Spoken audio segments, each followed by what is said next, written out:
nakaraang araw, merong raid. At nakakapagtaka, sa gitna ng raid, dalawa po ang na-raid at may nadagdag pa raw, di umano. At napakadaming sako-sako ng bigas. Nakakapagtaka, kung sila po ay seryoso dito sa raid na ito, bakit hindi bumababa ang presyo ng bigas? Kasi dapat yan i-release na. I-release na yan sa taong bayan. Di ba? Alam, napakalaki ng problema. Ultimo nga, ang gobyerno gumagastos ng 15,000 pesos ibibigay doon sa mga nagtitinda sa palengke para makompensate yung nilabas ni Marcos na Executive Order 39 na ang presyo ng bigas ay hanggang 45 pesos lang, yung well-milled at yung regular milled 41 pesos. Dahil lugi sila, naglalabas ang gobyerno ng 15,000 pesos kada tindero. Ilan ang tindero ng bigas sa buong Pilipinas? Ganun po kalaki ang ginagastos ng gobyerno. Bakit po kailangan gawin yan? Mayroon namang na-raid. Yung mga na-raid naman, pag nirelease mo yung mga yan, yung mga bigas na yan, bababa na po ang presyo ultimatum. Automatic po yan. At isa pang nakakapagtaka dyan, sa dami daw dyan sa lugar na yan, na mga warehouse, bakit iilan lang ang na-raid? Napakadami po niyan. Yun nga ang sinasabi, baka ni-raid lang ni Tambaluslos yung sarili niyang warehouse. Di umano, yan ang sinasabi. Yung iba naman, ang sinasabi po, peking raid, papogi raid. Yan po nakakaasar. Parang sa Bucor po. Tuwing maiimbestigahan ng Bucor sa Senado, biglang sa kanibukasan magpapapress con si Katapang. Sa madaling salita, yung pakita, papoging, act lang ang ginagawa ng mga taong to. Yan ba ay may katotohanan? Etong nakakaasar. Bakit sumausaw pa si Tulfo? Pag-usapan po natin yan, ha? O, eto po. Gusto ko pong bigyan ng komentaryo etong video po ni Maharlika. Kasi po process closed for boarding. Okay? House Speaker Ferdinand Martin Romualdez and Axis Rep. Erwin Tulfo, Representative Erwin Tulfo, Bulacan 5th District, Ambrosio Cruz Jr. led the inspection and temporary closure of 4 rice warehouses in the town of Balagtas and Bukawi in Bulacan Province on Wednesday. Surprise inspection, Speaker of the House, party list, Erwin Tulfo, spearhead a surprise inspection in a warehouse in Bulacan Province, suspected hoarding and smuggling on Wednesday. Chuchuchucho Eklabush. So sabi dito, the team also includes personnel from the Bureau of Customs and Philippine Coast Guard. Dikita natin siya. Okay? Para makita nyo alindog ko. Pinangalanan nila kasama nila ang Bureau of Customs, Coast Guard at kung sino-sino pang mga alipores na in-inspection nila yung Gold Rush, Rice Mill, and Dinorado Warehouse. Yan. Tama, ha? Yan po yun. Yun yung mga pangalan ng kanilang mga ni-raid. Okay? Pero bigyan ko muna ng komentaryo itong sinabi ni Garski. At the end of the day, smuggler ang kumita. Kasi yung 15K na binayad mo sa retailer, mapupunta sa mga smuggler din. Dahil binigay lang natin yung bagay nila. Yun nga, ito nga po ang issue dyan. Bakit gagastos ng 15,000 pesos per tindero yung gobyerno natin? Kung tutuusin, baka mamaya, at sa mga nagsasabi sa akin, na mga nakukuha nating messages, yung iba dyan, nakukupit pa. Di umano. Hindi po natin masabi yan, pero yan po ang hindi nating maiiwasan na pumapasok sa isip ng taong bayan. Bakit mo pagpipilitan yung 15,000 pesos at ngayong linggo lang yan? So gagawin yan linggo-linggo. Ang laki ng tumatapon na pera. Kung yan ay isinuporta na lang sa mga magsasaka,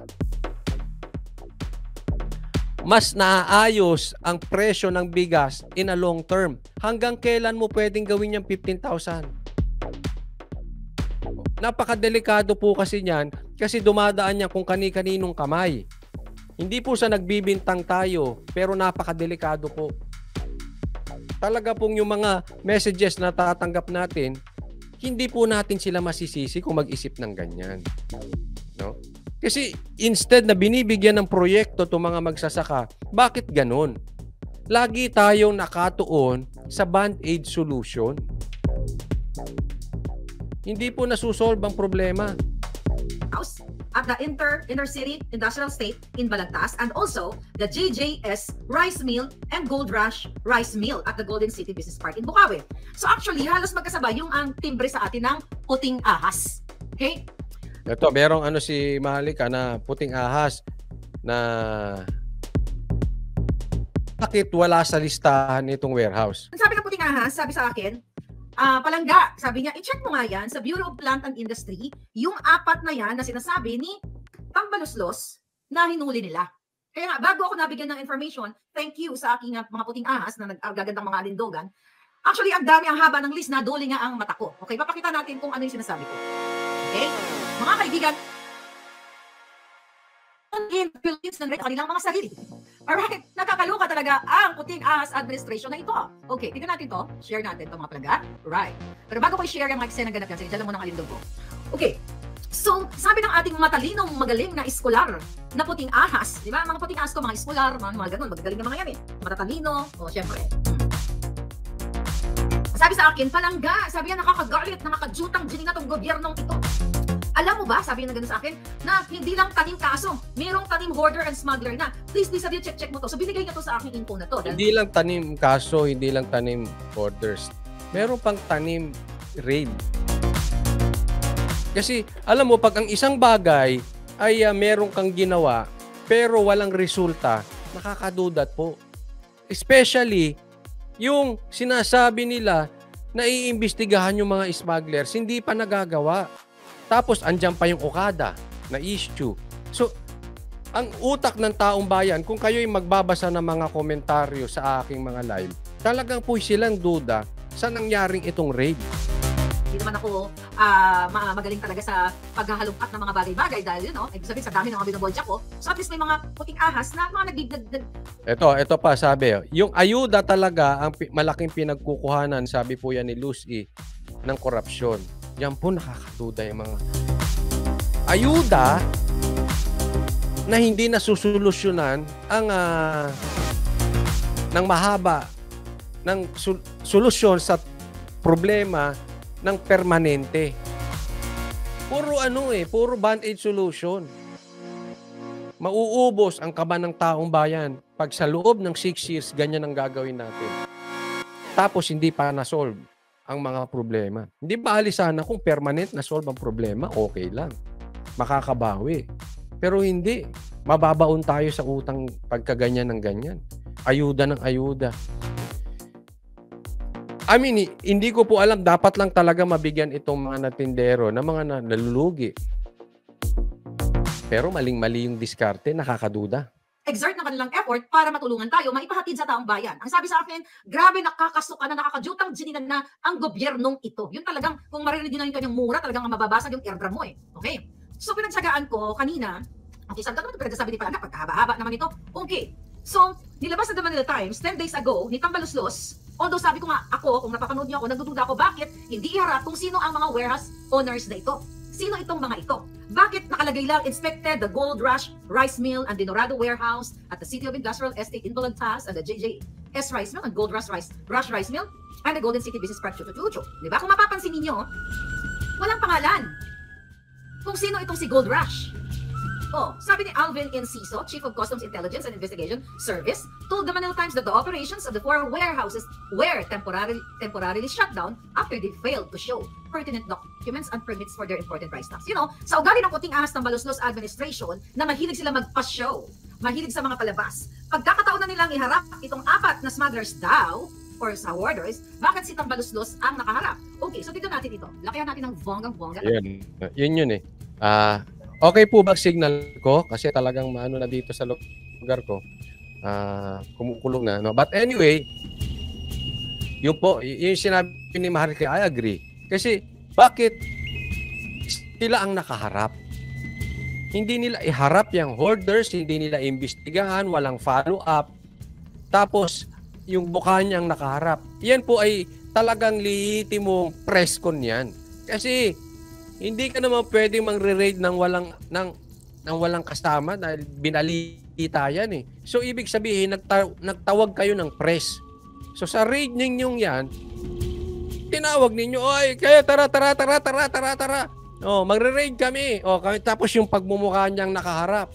Pagkatapos niyan, asa na ang demanda rito? Asa na itong mga to? Diba? Again, hindi natin pinagbibintangan na ito ay peking raid. Pero nakakaduda. Pagmumukha nilang nakalapag, asa na wala sa listahan? Wala sa listahan yung mga warehouse. O ano to? Underground na warehouse? Bakit yung iba, sandami nang yan, hindi tiningnan yung iba? Sila lang. Ang dami pong question talaga lumalabas. Alam mo yung, ako kasi mahilig po ako sa marketplace. Ha? Yung, di ba sa Facebook, ganyan, may tatanong ako, magkano? Yan. So, ikaw ang nagtatanong, katapos-tapusan, ikaw ang tinatanong. Parang gano'n, magkano po yan? How much? Gano'n, di ba? HM, lalagay mo, how much? Magtatanong naman yung seller, location po, saan nyo po kailangan, kailan nyo po kailangan, anong kulay gusto nyo. Parang, ako nagtatanong magkano, ako tinanong mo na kung ano-ano. Ganito po nangyayari dito. Nag-grade sila, pero ang tanong ng taong bayan, parami ng parami. Bakit? Questionable eh. Questionable yung nangyayari. Again, hindi natin pinagbibintangan. Pero dapat siguro, total mahilig na rin sila sa media, hindi nila ipaliwanag ito. Imposibleng hindi nila napapanood si Malik. Kasi ito po ay nakatimbre na dyan sa Malacanang. Dinemanda nga daw, may isyong gano'n. So, ibig sabihin, totoo, hindi totoo yung demanda. Meron silang,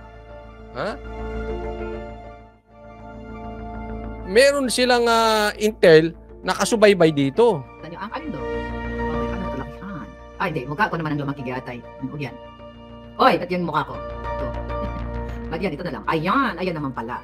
Okay, so minabuti natin i-check palangga. This is from Bureau of, this is August, no? August ba to? Yan, gumagalaw ba?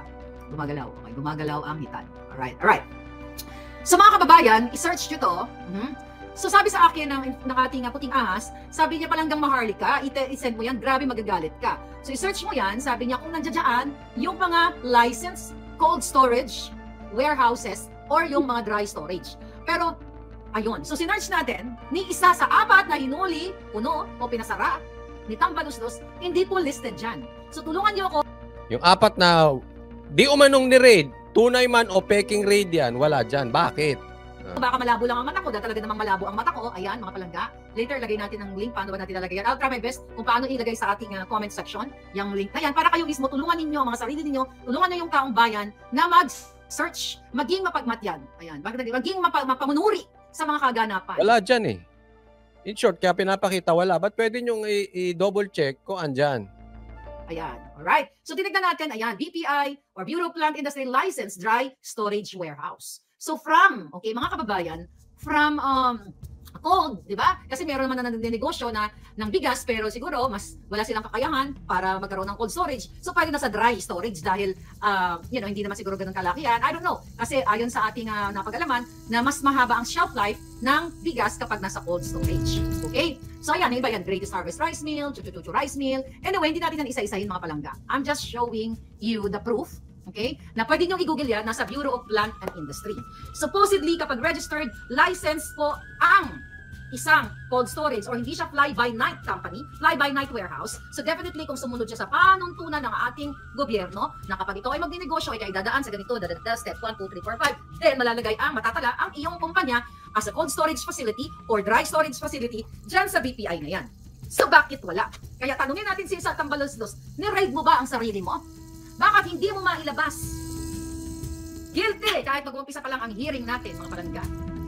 Sa Republika ng Maharlika, guilty ang mga jutang Genemes. Okay. Actually, nakakasawa. Katotoo lang. Gusto ko lang mag-light-light tayo. Nakakagalit. Nawala man lang sa isang media entity na suriin kung sino itong mga Ayan. Ni wala man lang sa isa sa media na suriin to. Yan po talaga ang isang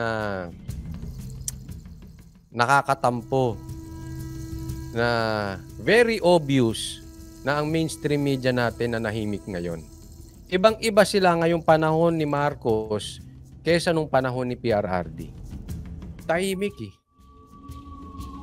Well, ang lakas talaga ng puwersa. Ang lakas talaga ng political power ng nangyayari ngayon sa ating bansa. Talagang kampihan.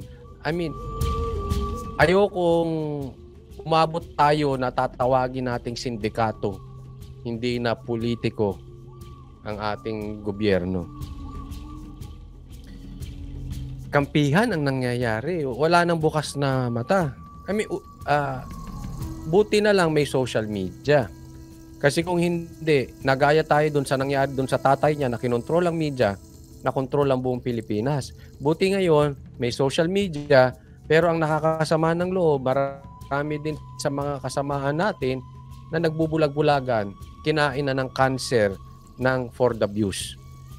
Yan yung mga ang nasa isip na lang talaga, views.